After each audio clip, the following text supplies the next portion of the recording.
আসসালামু আলাইকুম দর্শক বন্ধুরা, আশা করি সবাই ভালো আছেন। তো আমাদের আজকে কাজ হচ্ছে এই গোয়াল ঘরের পাশে যে গোবরগুলো রাখা হয়েছিল যে কোনো একটা কারণে রাখতে রাখতে অনেক গোবর হয়ে গেছে। এই গোবর মনে করেন বালতিতে নিয়ে আর কি কমপক্ষে তো 2-3 দিন লাগবে। কমপক্ষে 15 কি 16 ড্রাম গোবর হয়েছে, আরো বেশি হয়েছে। 2 বার করে সরি 20 ড্রামের মতো হয়েছে, 10 বার যাওয়া লাগছে, তাহলে বুঝতে পারছেন কত গোবর। তো এনারা আর কি আজকে আসছিল গোবর তোলার জন্য। তাই আর কি আমাদের গোবরগুলো দেখতেছিল, যেহেতু যেদিন গোবর তোলা হয় তার পরের দিন আর কি হাটে নিব, আমাদের সে নিয়ত ছিল।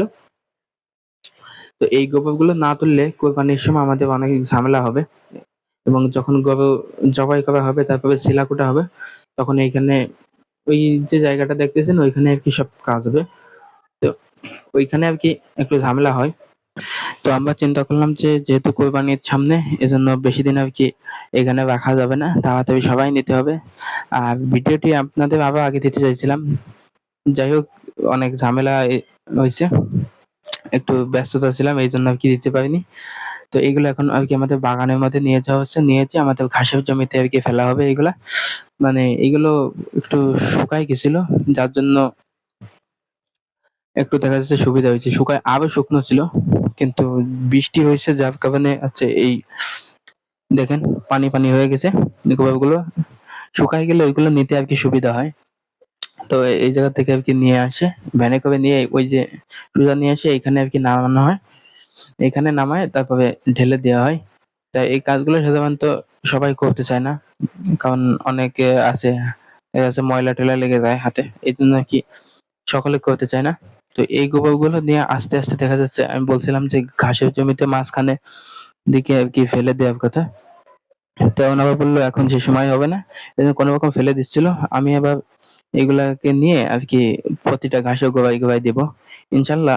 উম, আজকে থেকে শুরু করছি, আজকে গতকালকে থেকে শুরু করছি, আজকে দেওয়া হয়নি। আস্তে আস্তে নিয়ে আর কি ঘাসের গোবাই দিচ্ছি। তো আপনাদেরকে অবশ্যই দেখাবো মানে কিভাবে দিচ্ছি। মানে এই গোবরগুলো একটু শুকনো শুকনো হয়ে গেছে, আমি খুবই দিচ্ছিলাম, একটু ঝরঝরে হয়ে গেলে ওই গোবরটা দিতেও ভালো হবে এবং ওইটা দেওয়াও অনেক উপকার। তো এই ডিবাম গুলো মানে প্রচন্ড ভাবে এক একটা গোবরের ডিবাম দেখা যাচ্ছে অনেক অনেক ওয়েট হয়।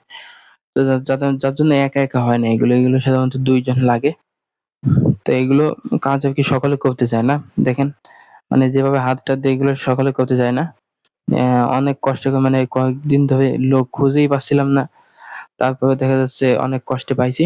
আর মানে একটু সামনে তো একটু সমস্যা হয়ে গেল যে আমাদের সবসময় ঘাসের জমিতে যাওয়া লাগে, ঘাস-টাস কাটা লাগে। আর সম্ভবত 2 থেকে 3 ড্রাম হইতে পারে। মানে 2-3 বার আসা লাগতে পারে। তারপরে হয়ে যাবে। এটা সাধারণত সকালের থেকে কাজ শুরু করেছে। তো এই ছিল আমাদের আজকের ভিডিও। আমাদের জন্য দোয়া করবেন। আসসালামু আলাইকুম ওয়া রাহমাতুল্লাহ।